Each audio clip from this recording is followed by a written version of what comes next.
If you get overwhelmed and intimidated when you're traveling abroad in marketplaces, watch this video because I'm going to teach you my number one bargaining or haggling technique when you're traveling in other countries. My name's Ashley. I'm sharing travel stories with you so you can learn from my experiences and travel smarter.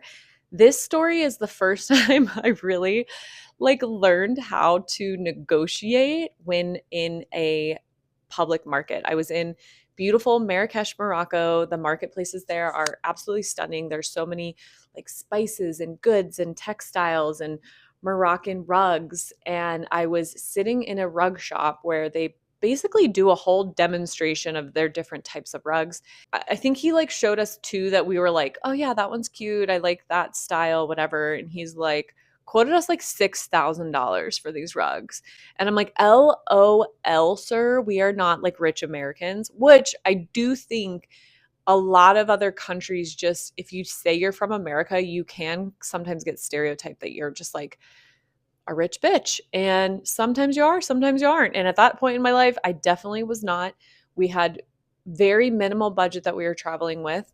Yeah, when he said $6,000, I was like, "Sir, we are not your customer. We do not have that." And so my biggest tip in being in these markets is A, have a converting app on your phone, a money converting app.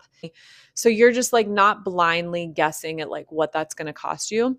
And then my second bargaining tip is honestly just knowing your budget and your finances so that you can walk away when you know you're not gonna be able to afford something. And it's crazy because I was like, sir, we do not have that kind of money. I'm sorry. And we were getting ready to leave, and we ended up getting this thin version of a Moroccan rug. I'm gonna show you a picture of it for $250. So we ended up walking away with what we wanted, which was great.